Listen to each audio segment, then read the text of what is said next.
Fala, galera! Bem-vindos para a aula de Química e vamos, depois do concurso, para a CFO Bombeiro da Amapá, né? Vamos continuar com a Química, só que agora com ênfase ao Enem, tá? Espera lá, só um segundinho. Fala, galera! Bem-vindos para a aula de Química. Pronto, só cortando o áudio aqui, esqueci. Bom, seguindo aqui, tá? É porque eu tô aqui, né, acompanhando vocês na live. Caso tenha alguma dúvida, tá? Podem mandar. Vamos lá. Beleza? Bom, gente, vamos hoje fazer, ou dar ênfase, né? A revisão para o Enem, tá bom? Se tiver algum colega aí que esteja já se preparando para o Enem, está chegando a hora da prova. Vamos aos temas mais recorrentes, tá?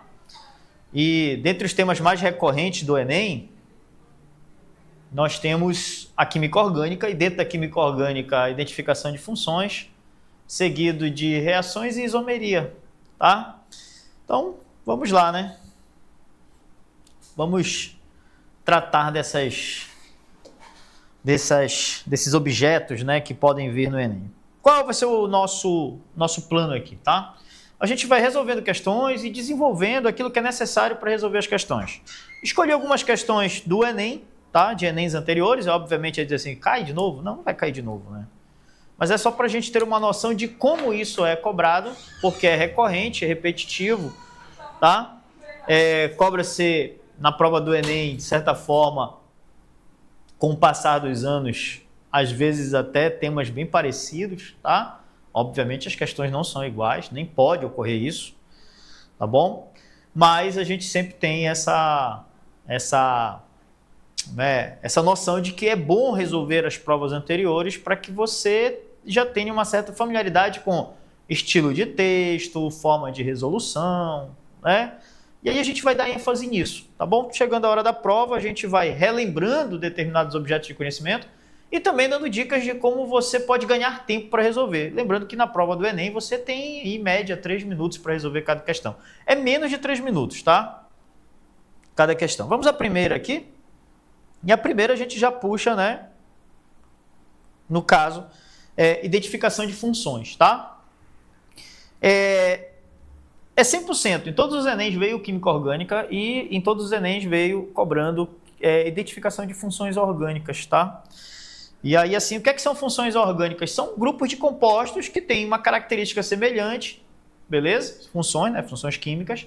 Quando é orgânica, especificamente, são grupos de compostos orgânicos, em que o carbono é o principal elemento, mas existe nesses grupos, ou nessas cadeias, nesses encadeamentos, um grupo de átomos que o identifica. Vamos dizer assim, ele se repete quando essas substâncias pertencem ao mesmo grupo, tá? Esse grupo de átomos é chamado de grupo funcional, tá? Dica: onde é que eu encontro o grupo funcional? Sempre que eu olho para uma estrutura, eu encontro um átomo diferente de carbono. Ponto, tá? Carbono e hidrogênio são os átomos principais, beleza?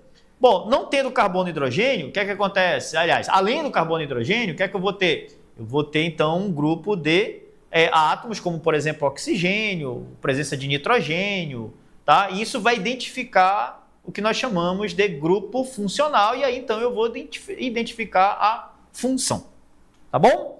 Olha essa questão que caiu em 2024, prova do ano passado, né? Última prova que tivemos do Enem. E diz assim: a nimesulida é um fármaco pouco solúvel em água, tá? Utilizado como anti-inflamatório, analgésico e antitérmico. Essa substância pode ser convertida em uma espécie eletricamente carregada, tá? De maior solubilidade em água, mediante o tratamento de uma base de Brewster e Lowry, tá bom? Beleza? Isto é, uma espécie química capaz de capturar um próton de H+, Na figura são apresentados os grupamentos presentes na estrutura química da nimesulida. Então, assim, nessa prova de 2024 e nesta questão especificamente, ele dá uma estrutura, e aí a gente até costuma dizer que quando você tem a estrutura, você pode até pular o texto e ir direto à pergunta. Mas nesse caso, precisava de algumas informações do texto, por isso que eu comecei logo lendo o texto. Tá, ele dá a estrutura na sequência, obviamente para eu adaptar aqui a nossa folha, né, o nosso slide, aí eu já coloco ela posicionada de forma diferente, tá? Mas ela vem logo abaixo do texto. E aí ele já marcou para você os grupos funcionais. Por quê? Na resposta à questão, né, do item, resposta aos itens, você vai ter que identificar qual é esse grupo que respeita as informações que ele deu anteriormente no texto. Que informações são essas, tá? Tem que ser capaz de capturar um H+. Diga-se de passagem que aqui a gente já vai revisar o seguinte, tá? Beleza? Capaz de capturar um próton H+. É porque existem 3 teorias ácido-base, né? Dentre elas temos a teoria de Brauns-Taylor-Rie, em que o ácido ou a base não é uma substância, mas sim um meio, tá? Em que isso pode ocorrer. E aí, esse meio depende da seguinte condição. Se libera próton, que é o H+, se libera H+, é um ácido. Agora, se absorve H+, é uma base, tá? Para esses 2 cientistas, tá bom? E aí ele pergunta justamente na estrutura desse fármaco, o grupamento capaz de reagir com a base, ou seja, capaz de absorver H+. E aí entra um detalhe, o que é o H+? Primeira coisa que eu tenho que entender. O H+, está dizendo que é o hidrogênio com uma deficiência de elétrons, tá? Então, o H+, ele tem uma deficiência, tá? De elétron. Elétron é o He, beleza?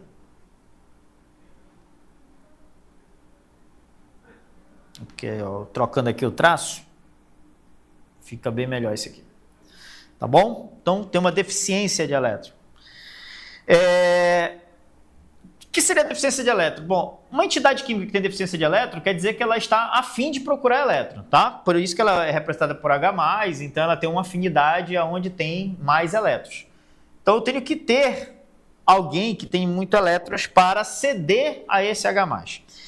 Entra aqui um pouco de teoria do octeto, né? Para quem não lembra, a teoria do octeto é o seguinte, os elementos químicos buscam atingir, os átomos dos elementos químicos, buscam atingir uma tal estabilidade eletrônica. A primeira proposta é que essa estabilidade eletrônica era atingida desde que o elemento tivesse uma configuração na camada de valência, que é a última camada, parecida com a de um gás nobre, né? O que é que os gases nobres têm? O hélio, que tem somente uma camada, ele atinge estabilidade com 2 elétrons.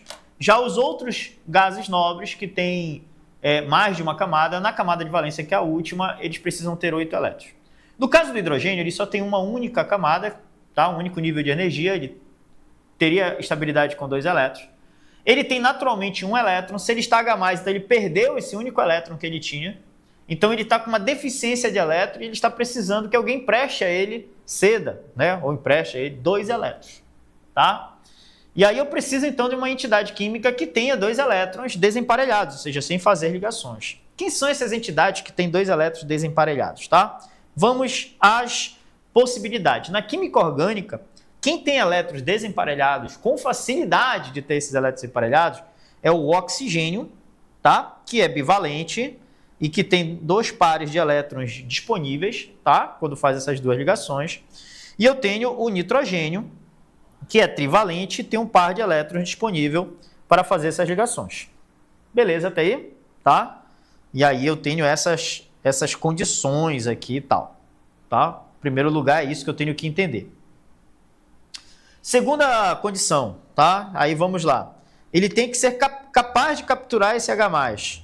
Tá? Então, quem tem essa tendência a capturar H+, tá? Com mais facilidade, né? Aí eu tenho que ter essa possibilidade aqui. Aí vamos ler as condições na questão. Então, essa substância pode ser convertida em uma espécie eletricamente carregada, né? Estou lendo o texto novamente. Uma espécie eletricamente carregada, tá? Que, por esse motivo, tem uma maior solubilidade em água, lembrando que substâncias polares se dissolvem mais facilmente em água, tá? Vamos lembrar mais esse detalhe. Solúvel em água significa ser polar, tá? Solúvel em água significa dizer que tem que ser uma molécula do tipo polar, tá? Uma molécula polar. Aí, mediante o tratamento com uma base de Brauns-Taylor-Rie, isto é, uma espécie química capaz de capturar o próton, ou seja, tem que ter uma espécie química capaz de absorver o H+, né? Aí na figura estão representados alguns grupamentos. Quem são os grupamentos? O metila, sulfonamida, o éter, a fenila, tá? E o grupo nitro, tá bom? Na estrutura desse fármaco, o grupamento capaz de reagir com uma base de Brauns-Taylor-Rie, qual é o grupo, tá? Detalhe, metila está fora. Por que a metila está fora, gente? A metila, ela tem o carbono como elemento central, tá? Estou reescrevendo ele aqui. E uma das suas ligações, obviamente, está ligado ali ao enxofre. Então, ele não tem elétron disponível, né, para ceder e interagir, né, com o H+. Tá? Primeiro ponto. Beleza? Então, eu tenho um H+, aí, deve ter um H+ no meio, tem que ter. E ele tem que ser absorvido, né? Ele tem que ter a capacidade de capturar, tá? Vamos lá. Vamos ver aí agora, né? Sulfonamida, o éter, a fenila, o nitro. O grupo fenila é outro grupo formado somente por carbonos e hidrogênios, tá? E grupos formados por carbono e hidrogênios não têm a capacidade de absorver H+, porque não tem sobra de elétrons. Então, a fenila está fora, tá? Aí eu tenho o grupo éter. No grupo éter, eu tenho oxigênio, que tem par de elétrons aqui disponível, tá? No grupo sulfonamida, eu tenho o próprio nitrogênio, que tem um par de elétrons aqui também disponível, tá bom? E tenho o grupo nitro, que tem aqui um oxigênio carregado negativamente, significa dizer que ele tem um par de elétrons muito, muito disponível, tá? Beleza até aí? Que no caso aí é uma ligação... também conhecida como ligação covalente dativa, tal. O que é o grupo nitro, tá, gente? Esse grupo nitro é o nitrogênio. O nitrogênio ele é trivalente, tá? Mas ele, como ele tem um par de elétrons aqui disponível, ele empresta esse par de elétrons sozinho para o oxigênio. Ficou meio estranho aqui, eu vou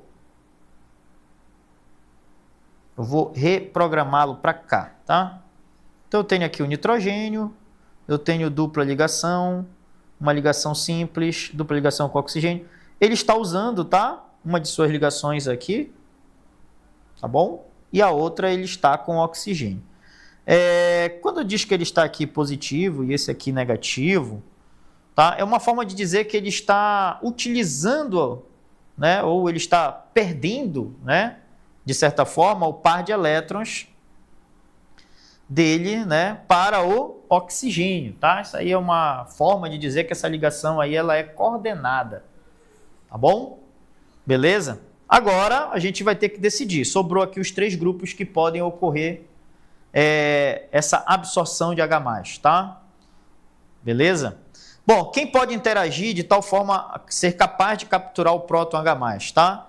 O grupo sulfonamida, tá? Os grupos amina, tá? Amida. Eles têm, e aí por ordem de acidez, vou até colocar um lateral ou outro, tá? Ordem de basicidade e acidez, tá bom?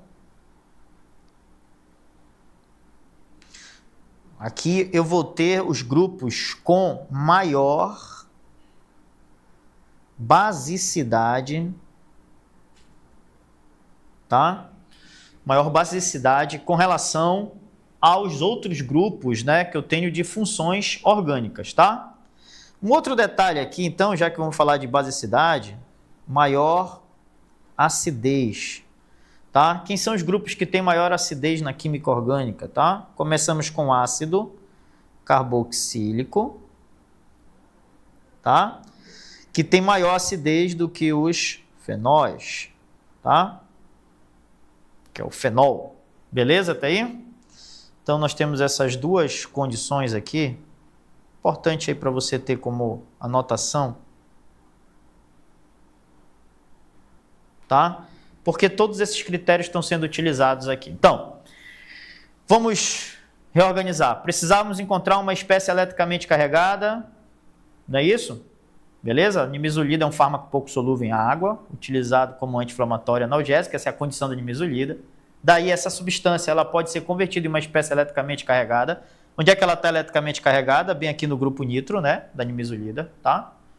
Eletricamente carregada, de maior solubilidade em água, que quando ela está carregada, então ela é polar, e aí quanto ela é polar, ela tem uma maior solubilidade em água, reorganizando as ideias que eu coloquei aqui para vocês, tá bom? Mediante o tratamento com uma base de Braunsted-Lowry, isto é, uma espécie química capaz de capturar um próton, né, H+, tá? Aí eu coloquei ali que o H+, é uma entidade que está com deficiência de elétrons, então ele vai atrás de elétrons, tá? Então quem é que cede esses elétrons tem que descobrir, tá bom? Aí na figura são apresentados os grupamentos presentes na estrutura da nimesulida, e aí ele pergunta, na estrutura desse fármaco, o grupamento capaz de reagir com a base de Braunsted-Lowry, qual é o grupo, né? Isso aí é que é o detalhe. Quem reage com a base tem que ser um grupamento ácido. Beleza até aí? E aí faltou ainda mais essa anotação, né? Beleza? Temos as reações ácido-base, né? Que são as reações de neutralização, tá? Beleza? E aí vai formar sal e água no que diz respeito ao que é uma reação de neutralização, tá? Ponto. Fechado essas informações agora, gente, tá bom? E tendo em vista que ele quer o grupamento capaz de reagir com uma base, então ele quer um grupamento que tenha um maior caráter ácido, tá? Então vamos lá. O grupo que tem nitrogênio tem um maior caráter básico, né? Expliquei isso para vocês aqui, de maior basicidade. O que é amina, o que é amida, são grupamentos que têm o nitrogênio, tá, gente? Esse aqui são os grupamentos que têm nitrogênio na sua constituição, chamar atenção aqui, tá bom? E aí, no caso, ele quer o grupamento aí que vai reagir com essa base, né? Que vai, no caso, capturar o H+, porque a base é aquele que captura o H+. Tá, vamos lá, gente. O grupo, no caso, que tem a maior capacidade de absorver o H+, nesse ponto de vista, tá? De ter um grupamento H+ aqui, ó, é a sulfanamida, tá? Vou apontar aqui, devido à presença desse par de elétrons disponível e não emparelhado do nitrogênio, tá? Beleza? Esse grupo sulfo, inclusive, ele é proveniente, né, da reação de um ácido, tá? Com uma base, nesse caso, né? Então, aí já ocorre uma reação ácido-base, tá? E ele é capaz de absorver o H+ por conta desse par de elétrons. O éter, ele está estável, tá? Ele é um composto estável que ele não absorve, nesse caso, ele não tem tanta afinidade em absorver o H+, tá? A maior probabilidade de absorção do H+ é onde tiver um grupo nitrogênio, ou seja, um grupo que tenha um caráter mais básico, tá? Quando eu vou acrescentar oxigênio, eu vou determinando um caráter mais ácido, tá? Para esse composto. Tudo bem? Então, para a nossa resposta, letra A, sulfanamida, tá? Beleza? Vamos ao próximo item ou tema, tá?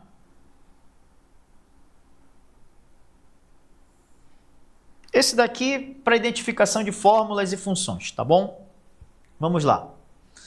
Do Enem 2023 diz assim: as cetonas fazem parte das famílias olfativas encontradas em muitos alimentos. A molécula da hexantreizona é um exemplo desses compostos voláteis responsáveis pelo aroma, podendo ser obtida por processos energéticos realizados em meio ácido, na presença de oxidantes como permanganato de potássio. Para se produzir esse composto volátil em laboratório, deve-se oxidar qual molécula? Tá? Em primeiro lugar, gente, questão de nomenclatura e identificação de função, tá? E reações de oxidação, no caso, em alguns compostos. Vamos começar, primeiramente, por nomenclatura, tá? Quando eu tenho uma nomenclatura, fique atento sempre ao sufixo para identificar qual é a função, tá? Toda nomenclatura, ela tem um prefixo, desculpem, tá? Toda nomenclatura, ela tem um prefixo. O prefixo, ela depende da quantidade de carbonos. Ela tem um infixo. O infixo depende do tipo de ligação que ocorre entre carbonos, tá? E um sufixo. Esse sufixo, na nomenclatura, ele justamente denuncia qual é a função, tá? Vamos a uma lista de funções básicas que a gente precisa saber para chegar até a prova, tá? Do Enem. Então, temos a função, por exemplo, álcool, tá? Função álcool, o sufixo correspondente é justamente o ol, tá? Daí nós temos a função enol, que tem o mesmo grupo funcional, é o próprio nome da função, tá? Enol. Beleza? Temos a função fenol, não tem uma nomenclatura específica para fenol, tá? Beleza? Vai ser hidroxi alguma coisa. Temos a função aldeído, aquelas que tiver um sufixo específico, eu vou colocar para vocês, tá? Vou começar, na verdade, por cetona. Cetona, o sufixo é ona. Então, aqui nós já achamos a função, tá? A função da hexa-3-ona é uma cetona. Se for um aldeído, tá? Vai ser al. Se for um ácido carboxílico, na nomenclatura, isso é identificado por oico no final da nomenclatura, tá? Beleza? Se for um éter, você vai ter uma nomenclatura com ox. Se for um éster, você vai ter uma nomenclatura com oato, tá? Beleza? Se for uma amina, você vai ter uma nomenclatura disposta com amina no final, tá? Se for amida, então, final da nomenclatura, ou seja, o sufixo vai ser o próprio nome da função, amida, tá? Então, a gente tem alguns sufixos que é para poder a gente conseguir identificar quais são as funções. Ponto.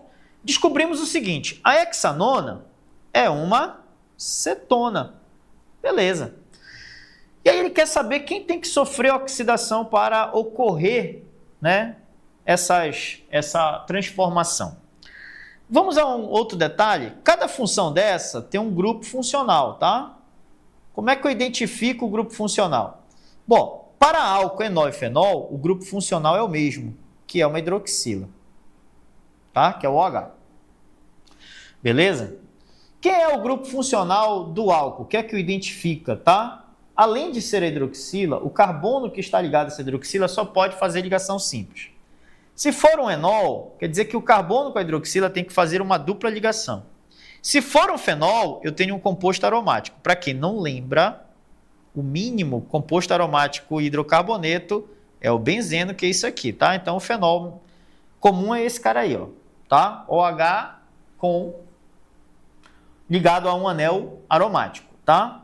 O que é uma cetona? Aí vamos lá. Cetona, aldeído e ácido carboxílico, eles têm o mesmo grupo funcional que chama-se carbonila.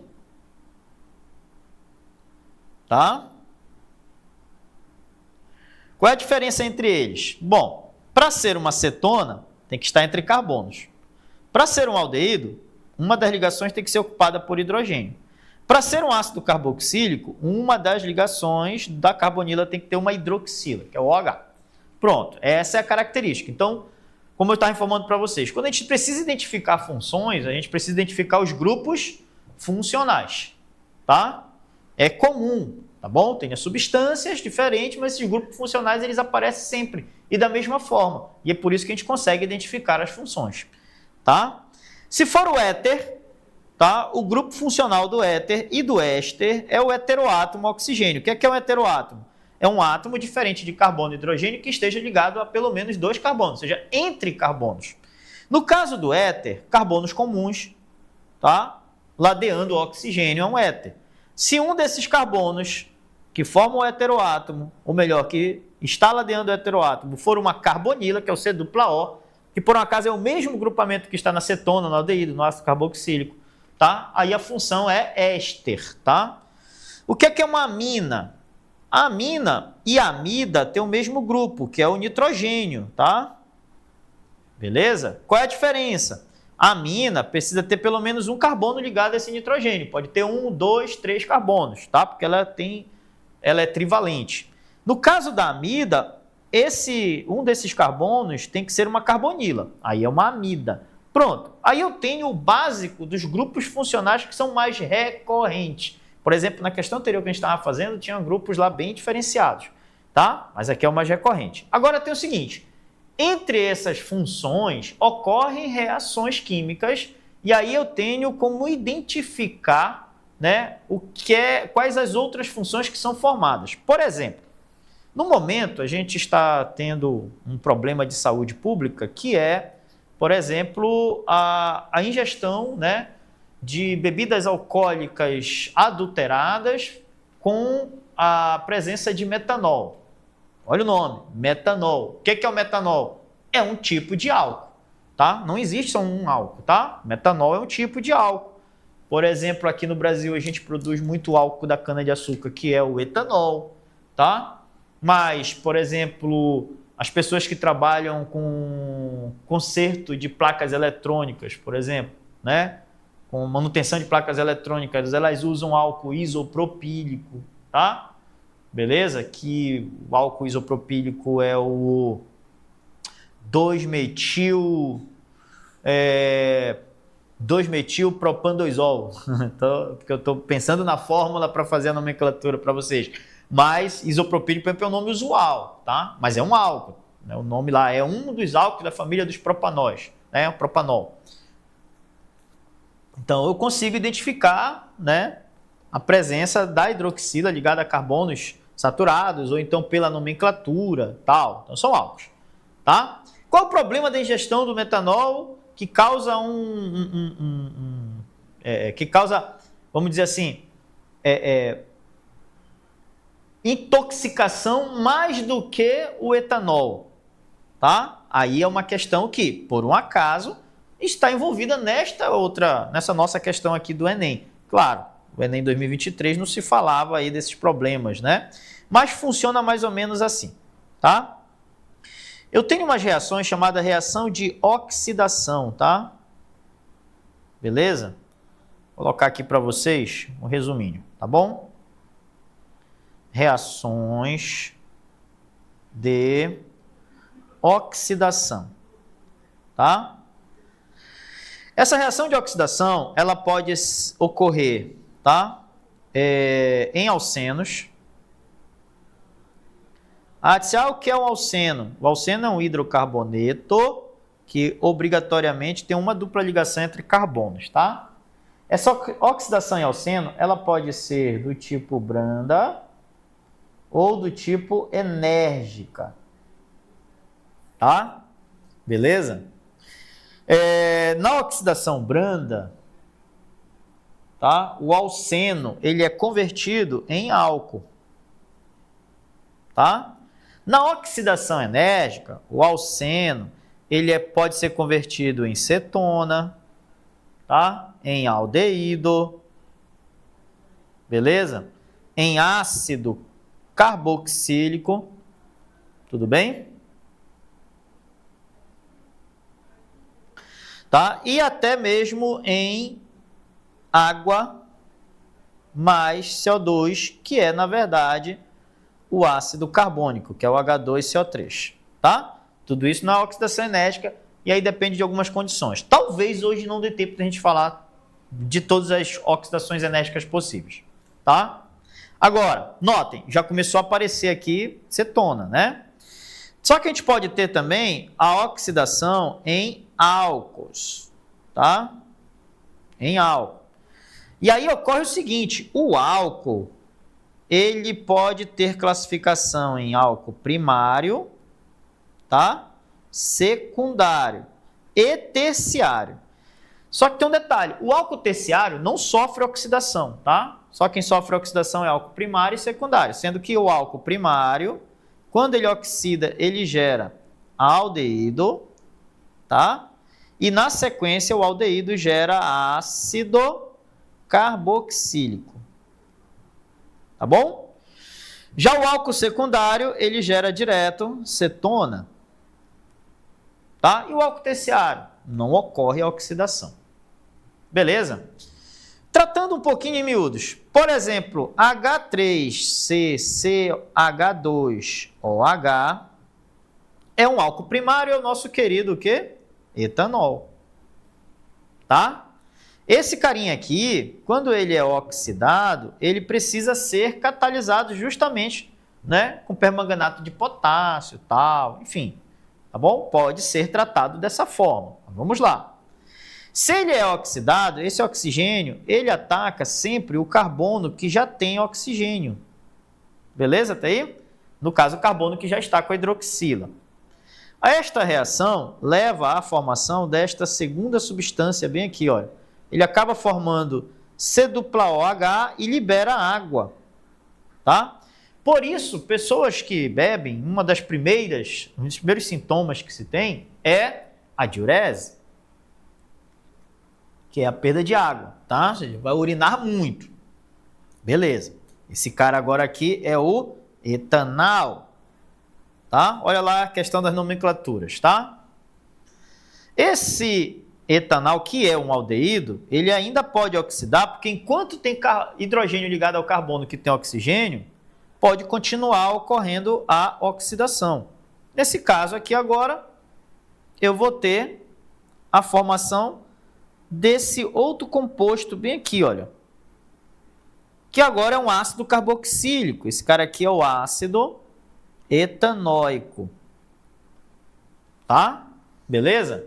Isso aqui eu estou usando, gente, já para você ir familiarizando com a questão da nomenclatura, olha lá, tá? Se terminou em ol é álcool, se terminou em al é aldeído, se terminou a nomenclatura em óico é porque é um ácido carboxílico, tá? Eu não estou nem me preocupando com o mecanismo da reação, só quero que você veja o que é que vai acontecer. Então, álcool primário interage com oxigênio, ou seja, oxida formando aldeído, aldeído oxida formando ácido carboxílico. Beleza? Tranquilo? Firme e forte? Tá? Bom, esse daqui é um resumo esquemático tal. O que é o metanol? O metanol é porque ele vai gerar, gente... metanol vai gerar metanol, que é conhecido como formol, tá, gente?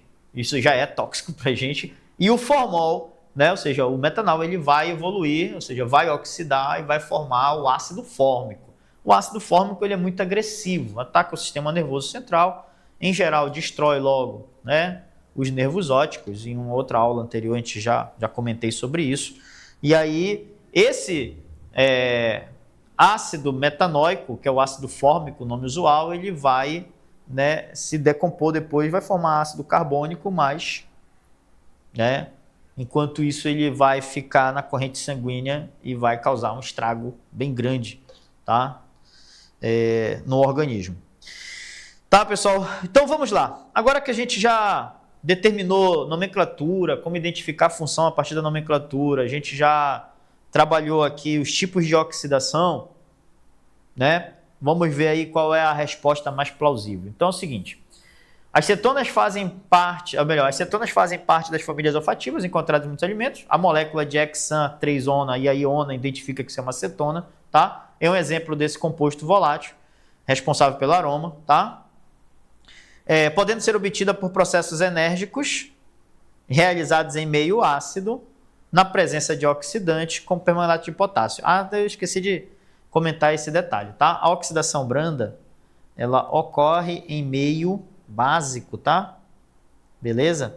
E a oxidação enérgica ocorre em meio ácido, por isso que ele está fazendo esse comentário aí, tá bom? Tem um comentáriozinho aí no final, tá bom? Quem é que vai gerar, né? Para se produzir esse composto volátil em laboratório, pode-se oxidar a molécula de quem? Tá? Então a cetona ela é proveniente de quê, né, gente? Ou ela é proveniente de um alceno, por oxidação enérgica, tá? E não pode ser qualquer alceno, vou ter que explicar isso para vocês. Ou ela é proveniente de um álcool secundário. Bom, pela nomenclatura que nós temos aqui, nós não temos alceno, tá? Ponto, né? Por quê? Se eu tenho hexanona, vou dar uma ampliada bem aqui para poder eu anotar isso para você, tá? Se eu tenho a hexanona, significa dizer que a minha molécula tem que ter 6 carbonos, tá? Isso daí não é problema. Em todas as opções A, B, C, D, E, eu tenho 6 carbonos. Mas eu só tenho duas possibilidades de cetona, né, gente? Ou ela veio de um alceno por oxidação enérgica, mas ele não me deu alceno. Beleza? Até aí? Não foi dado o alceno. E aí a segunda opção é que ela tem que vir, para ser cetona, de um álcool e que esse álcool tem que ser secundário. Como é que eu vou descobrir que esse álcool é secundário? Tá? É conforme a classificação do carbono. Se o carbono com hidroxila é primário, o álcool é primário. Se o carbono com hidroxila é secundário, o álcool é secundário. Então, de aldeído ela não vem, então está fora a letra A, né? E nem de ácido carboxílico, tá bom? Que é o óico, beleza? Então só vem de um álcool. Preciso saber quem é o álcool aí que é secundário. Se a hidroxila ou está no carbono 1, esse álcool aqui, ele, te garanto, é primário. Beleza até aí? Então se ele é um álcool primário, tá fora, porque o álcool primário não gera cetonas. Beleza até aí? Então agora vamos lá. Restou agora duas opções. Vamos lá. Como é que fica, como é que eu consigo identificar se ele é secundário ou não, só pela nomenclatura? Bom, o fato dele dizer que no carbono 3 significa dizer que o carbono 3 está entre o carbono 2 e, obviamente, ele pode estar no carbono, entre o carbono 2 e 4, tá? Porque é sempre usado o número de marcação. Mas como é que faz isso? Bom, se tem X, significa dizer que eu tenho 1, 2, 3, 4, 5, né? 6 carbonos, tá? Beleza? No carbono 3, 1, 2, 3, você pode conferir da esquerda para a direita, da direita para a esquerda, tanto faz. Eu tenho o identificador da função, que é a hidroxila, tá, gente? A álcool, olha aqui, ó. Hidroxila ligado a carbono, que só faz ligação simples, tá? Bem aqui, ó. Por isso, né? Peguei o terceiro carbono, coloquei uma hidroxila nele. Pronto, função álcool. Tá? Esse cara aqui é um carbono secundário? É um carbono secundário, tá ligado a outros dois carbonos. Então, carbonos secundários geram cetonas? Sim, geram cetonas. Pronto, achamos a nossa resposta. Tá? Beleza? Por que não poderia ser este outro? Porque esse cara aqui está dizendo que o grupo funcional hidroxila, que identifica o álcool, está no carbono de número 1. E que esse mesmo carbono tem a dupla. Então, nem álcool isso é um enol.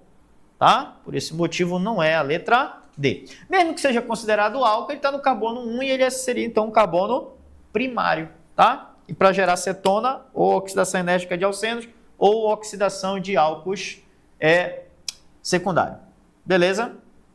Bom, resuminho feito, né? Vou dar agora aqui, retroceder a tela, tá? E aí tem bastante informação, né? Beleza? Coloquei poucas questões, mas justamente para a gente trabalhar várias informações, tá? Desenvolver aquilo que é mais importante dentro da química orgânica. Até porque estava sendo dado ênfase para o concurso, né? E para o Enem agora a gente já está só algumas semanas da prova. E aí a gente vai ter poucos encontros. Cada encontro a gente vai fazer dessa forma, umas abordagens bem significativas em cima das questões, tá? Beleza? Tranquilo, gente? Vou seguir, tá?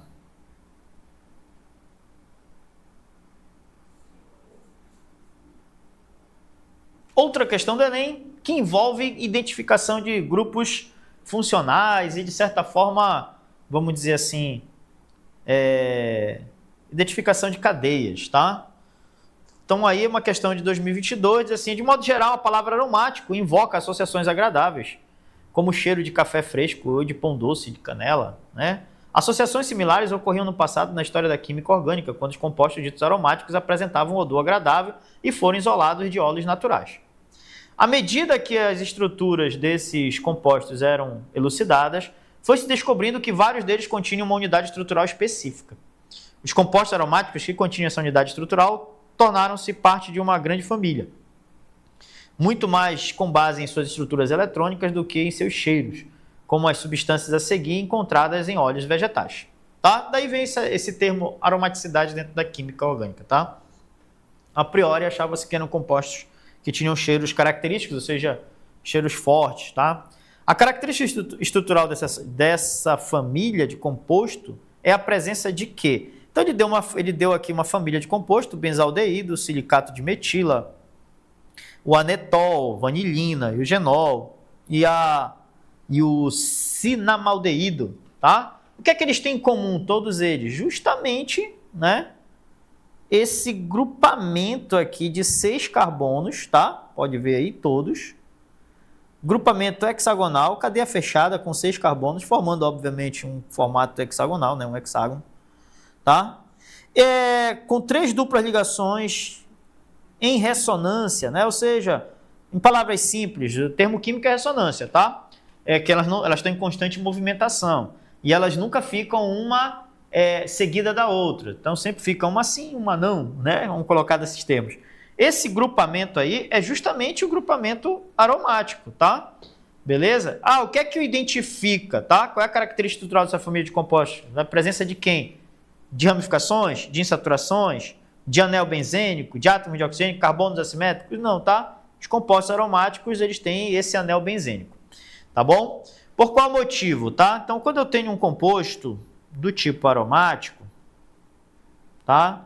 Ele forma uma estrutura hexagonal, vai ficar um pouco torto, mas é só para eu explicar para vocês. E aí eu tenho essas 3 duplas ligações e elas ficam em constante movimento mesmo, tá? Então, quando uma muda de posição, todas as outras mudam imediatamente para a posição seguinte. E aí elas ficam nesse constante movimentação circular.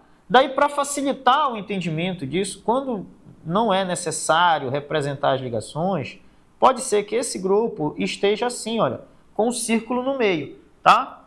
E aí, no caso, esse círculo aí corresponde à identificação desse nome usado, chamado de anel benzênico, tá? Também pode ser chamado de núcleo benzênico ou núcleo aromático, tá? Para esse composto aí, para essa estrutura, tá bom? Não necessariamente uma função, tá?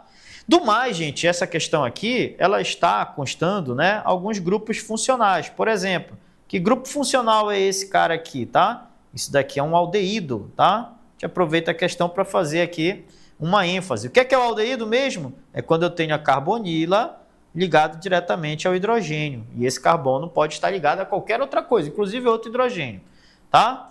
Aqui, por exemplo, olha, eu tenho um grupamento chamado éster, tá?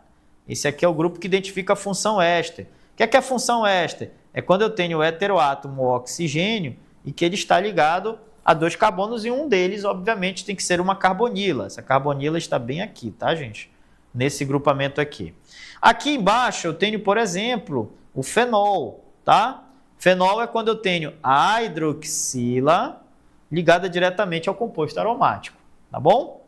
Aqui eu tenho o heteroátomo oxigênio, novamente, olha, parece o éster, mas só que esse cara aqui é o éter, tá? Por quê? Porque o heteroátomo oxigênio está simplesmente entre carbonos.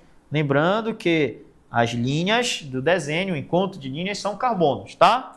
Beleza? E vocês vão ver só que não vai coincidir outras funções. Então, vai só coincidir entre eles justamente o anel benzênico, tá? Esse outro composto aqui, olha, você tem justamente o aldeído de novo, né? Mesmo grupo anterior, aí de cima, tá?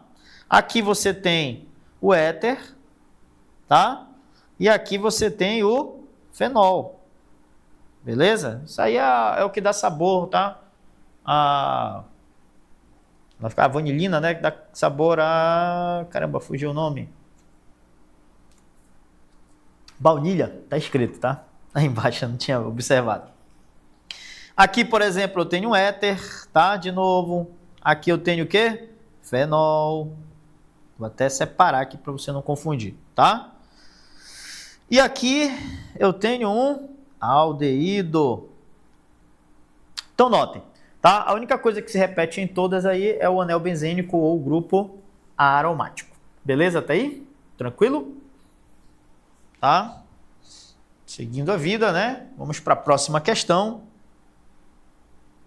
Enem 2010. Olha como ele é recorrente, tá? Peguei Enems em anos diferentes, uns mais recentes, outros mais não tão recentes, né? Mais distantes. Mas é um tema que sempre foi cobrado. Olha lá. Esse aqui é um típico exemplo dessa questão quando você chega na prova do Enem e você quer ganhar um pouquinho de tempo, tá?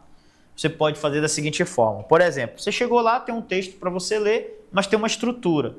Bom, se tem a estrutura, você olha a pergunta. Olha a pergunta. Na estrutura da curcumina, identifique os grupos característicos das funções. Cara, não tem para onde correr, né? Beleza? Não tem para onde correr. Por quê? Porque só existe uma estrutura. Ele falou assim, ó, na estrutura, só tem essa estrutura, então deve ser ela. Tá? Mas, se você ficou em dúvida, leia o texto. Mas o texto é só para te contar por que ele usou aí a curcumina, tá? A cúrcuma.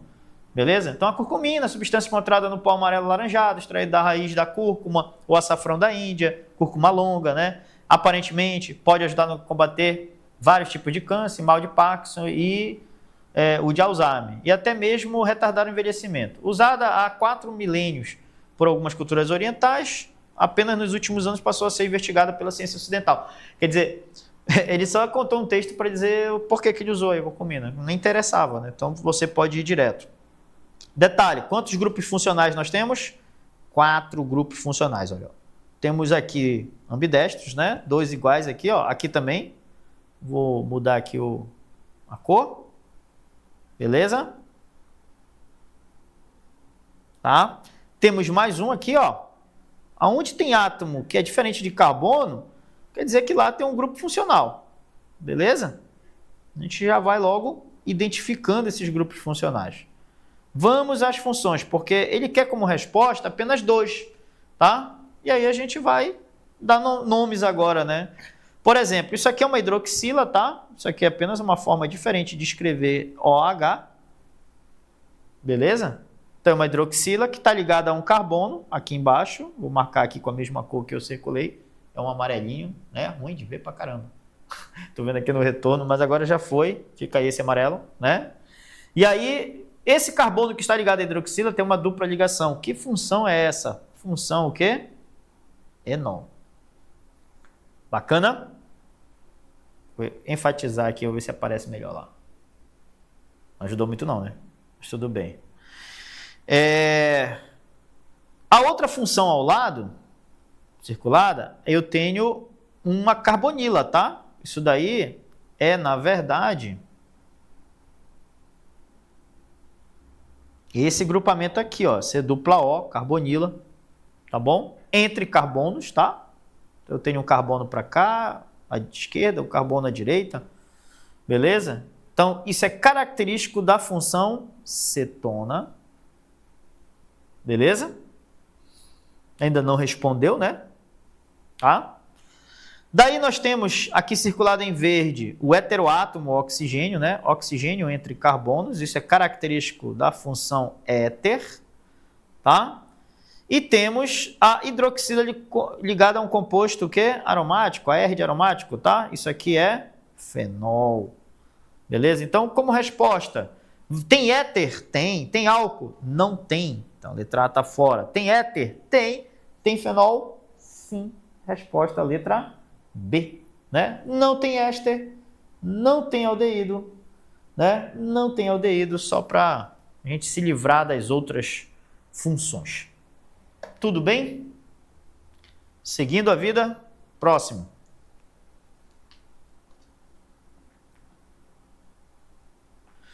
A baunilha é uma espécie de orquídea. A partir de sua flor, olha, essa prova foi de 2014, tá? E aí, no caso, novamente, se eu não quisesse ler o texto, na vanilina estão presentes as funções orgânicas. A única diferença com relação à questão lá de 2010 é que aqui ele dá 3 grupos e ele quer que você marque quais são as funções que tem nos 3 grupos. Tá? Quais são as 3 funções que estão presentes aí. Tudo bem? E vamos lá. Começando de cima para baixo, hidroxila ligada a composto aromático, tá? Isso aqui é um composto aromático. Então, você tem a função fenol, tá? Quando você tem um heteroátomo oxigênio, né? Porque isso aqui é um carbono, beleza? Então, isso aqui é um heteroátomo oxigênio, a função é éter. E aqui, né? Você tem que lembrar que o carbono é tetravalente. Então, se ele está gastando uma ligação com o composto aromático, então, as outras 3 ligações dele estão com esse oxigênio e esse hidrogênio, tá? Então, como é que a gente vai fazer? Disse assim, cara, o oxigênio é bivalente. Então, ó, e o carbono, o hidrogênio monovalente. Então, provavelmente é isso aqui que está ocorrendo. Considerando que esse composto aromático ele tem um carbono aqui, né?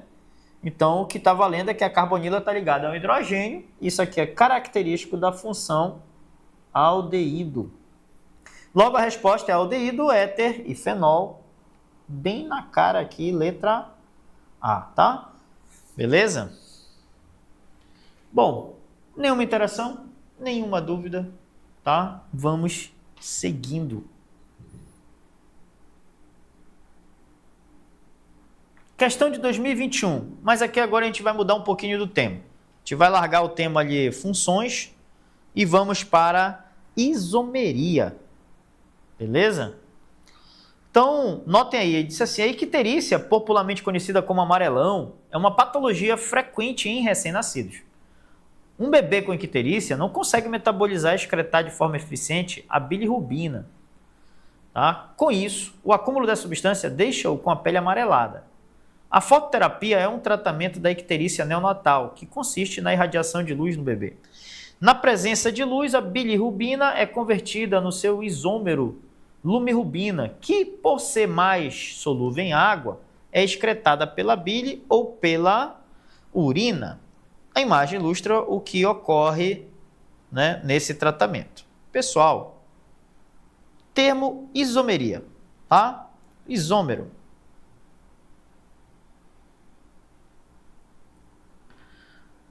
O que é um isômero, né? Isômero é um composto orgânico, ou melhor, é um fenômeno que ocorre somente na química orgânica, que compostos orgânicos possuem a mesma fórmula molecular, mas eles podem ter estruturas diferentes, tá? Constituições diferentes, ou comportamentos espaciais diferentes, tá? E aí então eu tenho duas categorias de isômeros: os constitucionais ou planos e os estereoisômeros ou isômeros espaciais, tá? Daí, os isômeros planos, eles são analisados sempre em comparativo com outra molécula. Já estou te dando a dica. Então, esse isômero, se ele está comparando a bilirrubina depois da radiação de luz com a limirrubina, provavelmente ele está dizendo a ti que ele está tratando de uma isomeria plana, tá? E aí vamos lá, beleza? Vou dar uma ampliada aqui para poder desenvolver com vocês um pouquinho de isomeria, tá? Ele é isomeria é um negócio bem extenso, mas vamos lá. Bom, pelo menos o basicão da isomeria a gente vai tentar ver. Isômeros, tá? Isômeros é quando eu tenho compostos, aí eu vou dar um exemplo, C3H6.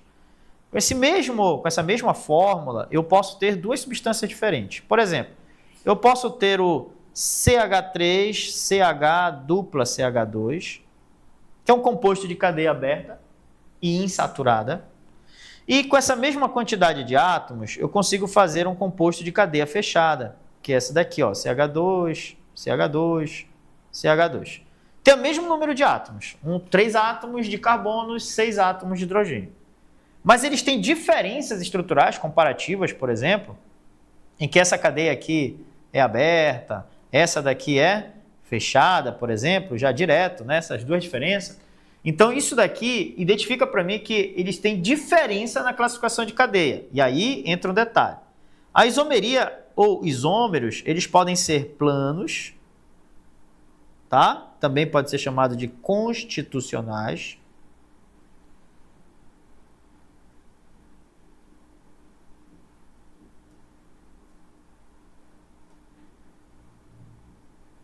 Beleza?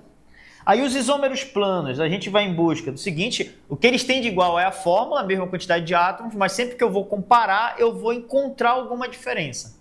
E aí essa diferença dá a classificação. Então isômeros planos, aí nós temos os de cadeia, né? Ou seja, são diferentes na classificação de cadeia. Já é esse exemplo que eu dei para vocês aí, uma cadeia aberta, uma cadeia fechada. Pode ser o isômero plano de posição. O que é a posição? É uma diferença de posição. Pode ser de uma ramificação, pode ser a diferença de posição de uma insaturação, pode ser a diferença de posição de um grupo funcional, tá? Pode ser um isômero de função, Quando ele é um isômero de função, quer dizer que as duas cadeias comparativas ou mais possuem grupos funcionais diferentes. Por exemplo, um é álcool, o outro é éter. Um é cetona, o outro é aldeído. Um é éster, o outro é ácido carboxílico, tá? Então, eles têm funções diferentes, mas sempre ficar atento. Eles têm que ter o mesmo número de átomos, tá? Para ser isômeros. Tudo bem? Temos mais uma classificação de isômero plano. Isômero plano de compensação, tá? Compensação também pode receber um outro nome chamado metameria. Beleza? Então, compensação ou metameria. É quase a mesma coisa de posição, só que especificamente é um heteroátomo que vai estar em posicionamento diferente, tá? Em duas cadeias, no mínimo, né? Duas cadeias comparativas. E temos a isomeria plana de tautomeria, tá? Tautomeria. Os tautômeros, eles são equilíbrios dinâmicos que ocorrem especificamente de aldeído com enol, tá? Ou cetona com enol, tá? Então, são funções diferentes, mas quando é especificamente aldeído para o enol ou enol com aldeído, a gente não chama de isômero de função, a gente chama de tautômero. E quando é de cetona para enol ou enol para cetona, também a gente não diz que são funções diferentes. Nesse caso, é um tautômero, tá? Ou seja, um isômero plano de tautomeria. Beleza até aí? Bom, essas são os 5 tipos de isômeros planos, tá? Daí os isômeros também podem ser tratados como isômeros espaciais, tá? Ah, o que é que são isômeros espaciais? Aí já é diferente, ele não precisa de uma comparação com outra molécula, tá? Ele tem algumas condições de ocorrência, beleza? Vamos lá. Vamos colocar para cá os isômeros que a gente chama de espaciais, tá? Por que esse nome é espacial, tá? São isômeros espaciais porque é o comportamento tridimensional dele, o comportamento no espaço, tá bom? Esses isômeros espaciais, eles podem ser chamados de estereoisômeros, tá? Estereoisômeros. Beleza? Esses isômeros espaciais, eles podem ser geométricos, tá bom? Isômeros espaciais geométricos, tá? Isômeros espaciais óticos. E aí, gente, assim, o que é que ele precisa ter para ser um isômero geométrico? No mínimo, eu tenho que ter carbonos ligados por dupla ligação. Eu vou colocar aqui já 2, tá? Carbono ligado por dupla ligação. Tá bom? Se a cadeia for aberta, essa aqui é a maior ocorrência nas questões, é esse tipo aqui, tá? Daí você tem em cada carbono ligantes diferentes. O termo correto na química é R, tá? Ligante R1, R2, R1, R2, tá? Quando a gente usa esse termo R, ele é derivado da palavra radical. Mas hoje em dia a gente usa o R simplesmente para dizer que é um ligante, que especificamente esse ligante é proveniente de um hidrocarboneto. Ou seja, ele é um alquila, tá? Ele tem carbonos e hidrogênios, tá bom?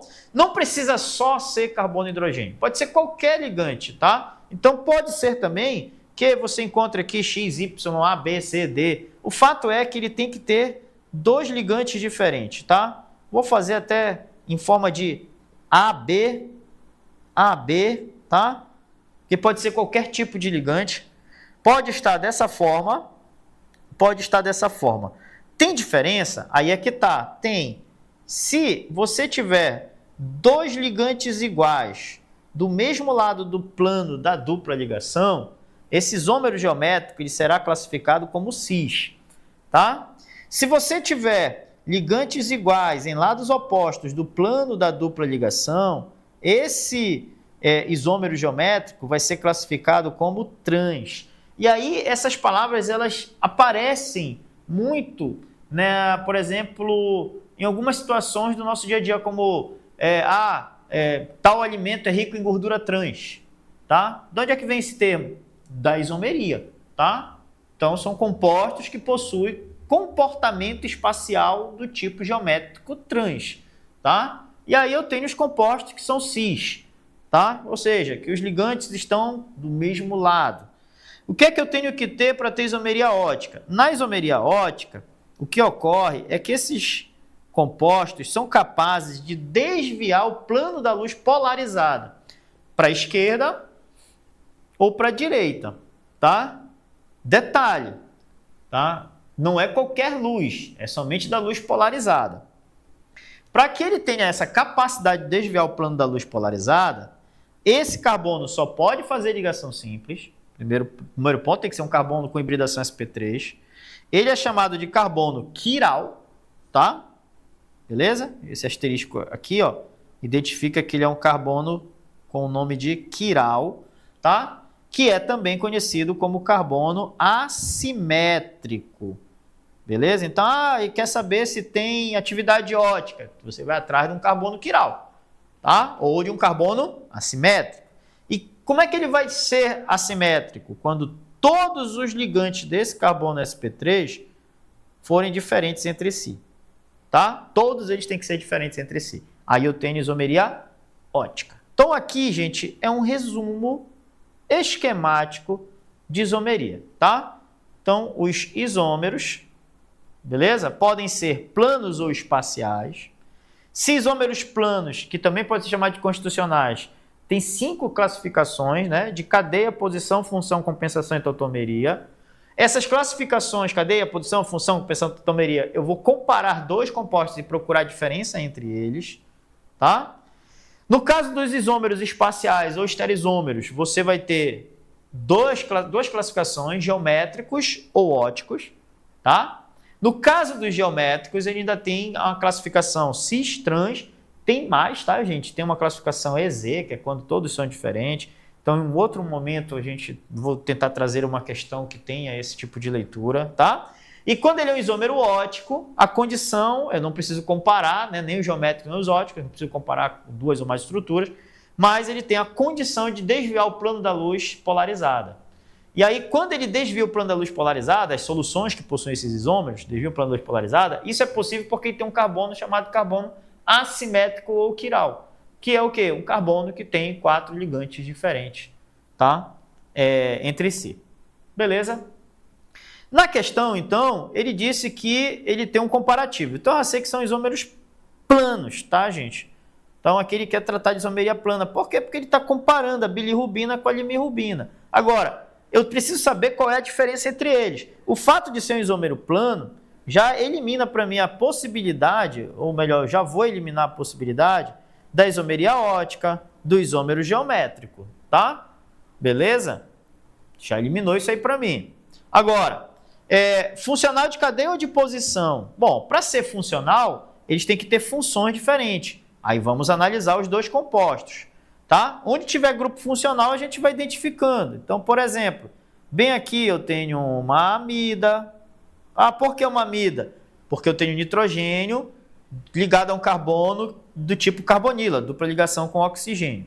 Aqui eu tenho uma amina, tá? Beleza?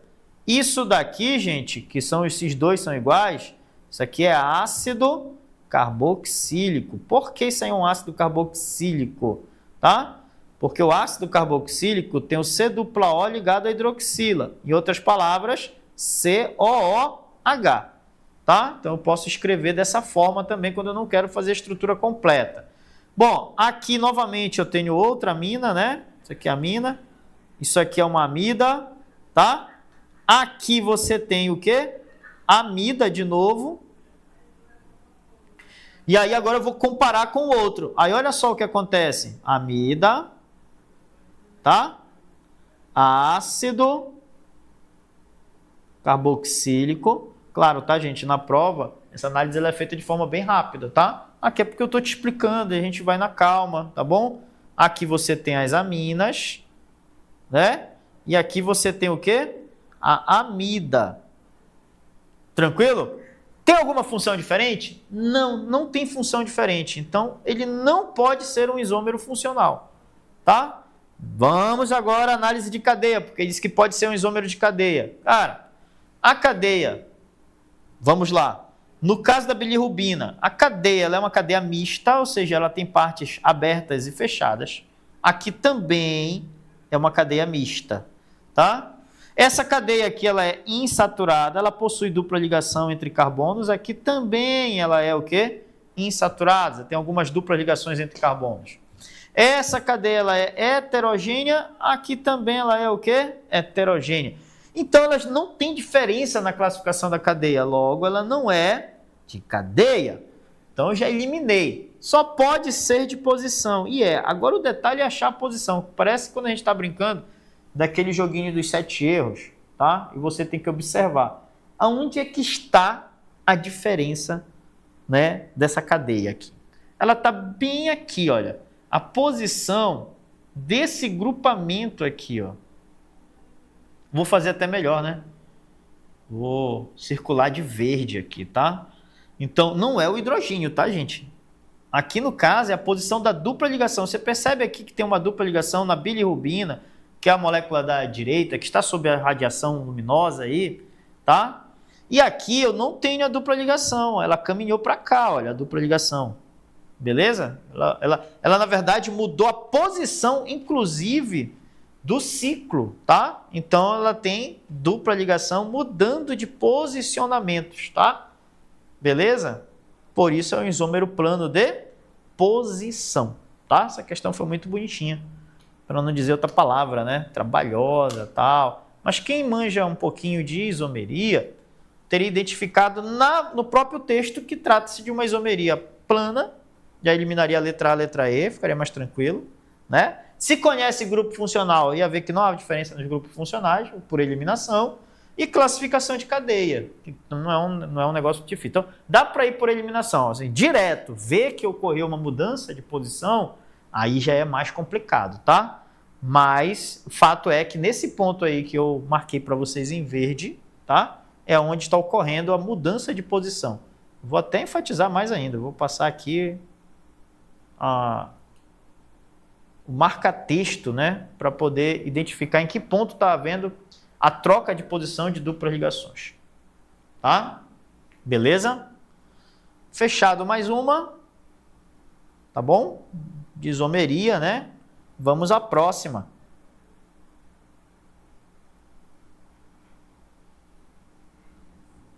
Olha aqui. O citral é substância de odor forte cítrico, é obtido a partir de algumas plantas, como o capim-limão, cujo óleo essencial possui aproximadamente 80% em massa da substância. Uma de suas aplicações é na fabricação de produtos que atraem abelhas, especialmente do gênero Apis, pois seu cheiro é semelhante ao dos feromônios liberados por elas. Sua forma molecular é o C10H16O, ou seja, eu tenho que encontrar um composto que tenha essa mesma fórmula, tá? Esse é o meu primeiro ponto. Isso aqui é uma questão de isomeria, tá? Como a cadeia alifática de 8 carbonos, suas insaturações, tá? Com 2 insaturações nos carbonos 2 e 6, mais uma característica, beleza? Vou marcar aqui, ó. 2 insaturações na posição 2 e 6 e 2 grupos substituintes metila, tá bom? Então, novamente aqui, ó, outra característica, metila nos carbonos 3 e 7. O citral possui 2 isômeros geométricos, sendo o trans, e aí entra um detalhe importante, ele quer o isômero trans, o que mais contribui para o forte odor. O que é que significa, tá? Relembrando aqui, porque na outra a gente fez um resumo, tá bom? Se eu tenho um isômero, eu vou em busca da dupla ligação, vou fazer um pouquinho mais distante daqui, eu vou desenvolver alguma coisinha bem aqui, ó. Se eu tenho um isômero, eu vou em busca da dupla ligação entre carbonos, tá? Se eles têm ligantes diferentes em cada carbono, existe a isomeria geométrica. Se não tem, não existe, mesmo que tenha dupla, tá? Se eu tenho isômero, nesses isômeros, 2 ligantes iguais do mesmo lado, a gente classifica isso como cis. Só que a questão ele está dizendo para que a gente fique atento para a posição trans. O que é a posição trans? É quando eu tenho ligantes iguais em lados, o quê? Opostos à dupla ligação, tá? E aí eu tenho o isômero trans. Beleza? Ele deu essa ênfase, está bem aqui no texto, tá, gente? Tranquilo? Dando essa ênfase aí. Aí, para que se consiga atrair o maior número de abelhas para uma determinada região, a molécula que deve estar presente em alta concentração no produto a ser utilizado é... Aí vamos lá, insaturações no carbono 2 e 6, primeira situação, tá? Beleza? Primeira situação. Então aqui, esse aqui é o carbono 1, esse aqui é o carbono 2. Opa, no carbono 2 já tem a dupla, tá? Beleza? Aí, aqui é o carbono 3, 4, 5, 6, outra dupla. Já respeitei a primeira parte, né? 2 insaturações nos carbonos 2 e 6. Uma cadeia alifática de 8 carbonos. Então, seguindo aqui, 7 e 8. Letra A, até agora respeitando. Lembrando que contar carbonos na cadeia principal, gente, a gente começa a contar o carbono mais próximo do grupo funcional. Quem é o grupo funcional? Sempre que eu tenho um átomo diferente de carbono. No caso, o grupo funcional aí é mais próximo do átomo de oxigênio, tá? Então, vamos lá. Segunda condição, né? Grupos substituintes metila. Metila, gente, metila. São grupos substituintes que são CH3, tá? Ou seja, que só tem um carbono. E aí entra um detalhe. Quando eu tenho um desenho de cadeia, se ele está em zigue-zague, cada encontro de linha é um carbono. Tá bom? Se eu tiver uma linha e na extremidade não tiver nada definido, então lá é um carbono. E no caso, metila é um grupamento que só tem um carbono. Então, aqui é uma metila e aqui é uma metila. E ele diz no problema que essas metilas têm que estar no 3 e 7. Ponto. Né? Ou seja, a letra A respeitou quase todas as condições até o momento. Por que quase? Porque ele precisa ser uma substância trans. Então, vamos ver se a gente tem uma outra com essas condições e no fim a gente analisa quem é cis e quem é trans, caso tenha outra, né? Então, por exemplo, aqui eu tenho o carbono 1, carbono 2, beleza, insaturação no carbono 2 respeitada, 3, 4, 5, 6, saturação no 6 também, 7, 8 de cadeia aberta, tá? No carbono, ele precisa que tivesse a metila no carbono 3 e 7 e nós não temos a metila no 3 e 7, tá? Nesse primeiro a gente tem, tá, gente? No 3 e no 7 a gente tem os substituintes metila. Então a letra B já está fora, tá? Letra B já está fora. Vamos lá, a letra C. O carbono 1, 2, 3. No carbono 2 a gente tem a dupla, tá, gente? 3, 4, 5, 6. Novamente a dupla no 6, até que respeitou. 7, 8. No carbono 3 e 7... eu tenho os grupos metila, tá? 3 e 7, correto? Grupo metila. Deixa eu só ampliar um pouquinho. Aí ele tá assim com a dupla ligação aí, tá? Beleza? Não, tá certo. Beleza? Então temos... Faltou energia. Faltou não, gente. Só diminuiu a luminosidade. Vamos lá. Aqui, ó. 1, 2, 3, 4, 5, 6. Tá fora esse porque, ó, tá no 5 aqui a insaturação. Não pode estar no 5, tá? Beleza? Esse aqui, ó. 1, 2, 3, 4, 5 de novo a insaturação. Tá fora. Tá? Ficou muito pequenininho, né? Eu vou dar uma ampliada para você acompanhar essa dupla ligação aí do desenho, tá? Pronto. Agora, a gente precisa descobrir quem é o cis e quem é o trans, tá? Cis e trans. Aí vamos lá. Como é que eu descubro isso? Eu vou isolar o carbono 2 e 3, tá bom? Só o carbono 2 e 3. Então, eu tenho um carbono, dupla ligação, outro carbono, tá? Esse aqui é o carbono 2, esse aqui é o carbono 3. Da molécula da letra A. Aí, nós temos o seguinte... ligado ao carbono 3, você tem o grupamento metila, que é o CH3. Ligado ao carbono 1, para cima você tem aqui, olha, tá? Ligado ao carbono 2, desculpa. Você tem o carbono 1, que tem uma dupla ligação com oxigênio e mais aqui, isso aqui é um aldeído, tá, gente? Beleza até aí? Isso aqui é um aldeído. Aí tá, beleza. Eles estão desse lado, eu estou fazendo conforme tá, eles estão para baixo, todos dois, tá, gente? Beleza? Olha, tá para baixo aqui, tá? Tô fazendo umas setinhas aí para deixar você mais ligado aí no que está acontecendo. Daí eu tenho mais outros dois ligantes. Nesse caso aqui, os outros ligantes é o restante da cadeia, vou botar R', e aqui eu tenho o hidrogênio. Tá bom? Tranquilo? É aonde tem isomeria geométrica, tá? Porque bem aqui no carbono 6 e 7, você tem a dupla, só que nesse carbono aqui você tem metil e aqui o 8 também é um metil, tá? Bem no carbono 7. Então, ele não pode ter dois ligantes iguais. Então, aqui não corre. Então, se for ocorrer, vai ser nesse caso aqui. Na letra C, você tem o quê? Você tem a dupla ligação, novamente no 2 e no 3. Aí, notem, o carbono 2 está com o grupo do carbono 1 para cima, tá? E o radical metila para baixo. Tudo bem? O que é que ele quer? Ele quer o composto que tem um posicionamento trans. Bom, ele não me deu grupos iguais, tá? Não me deu grupos iguais, mas eu consigo perceber a seguinte condição, que o grupo funcional e o radical metila estão do mesmo lado, beleza? Aqui, o grupo funcional e o radical metila estão em lados opostos. Então, eu posso considerar que esse cara está em posicionamento trans na letra C e na letra A em posicionamento o quê? Cis. Como a questão pedia o trans, resposta, letra C. Beleza até aí? Tá? Estão em lados opostos. Tranquilo? Fechando a aula, indo para o fim, tá? Teria aqui uma de reações orgânicas. Eu vou deixar isso para a próxima aula, porque a gente tem que desenvolver com um pouquinho de calma aqui, tá? É uma reação de óxido-redução, tem que explicar o que é óxido-redução primeiro, para depois a gente tratar, tá? Dessa questão com calma. Uma questãozinha bonitinha, facinho, tá? Eu já estou dando a resposta. A resposta aí é uma óxido-redução, que é o que ocorre com a vitamina C, inclusive, no nosso organismo. E aí falta somente a gente explicar o que é uma óxido-redução. Mas eu vou deixar para a próxima aula e a gente retoma a partir daqui e continua em outras questões. Beleza? De qualquer forma, hoje, né, a gente viu bastante coisa, deu para revisar aí química orgânica, nomenclatura, identificação de grupos funcionais, tá? Isomeria, o que mais? Tá bom? Isomeria plana e espacial, tá? Faltou a gente ver, e reações de oxidação, tá bom? Bom, de qualquer forma, deixo aqui um abraço para vocês, tá?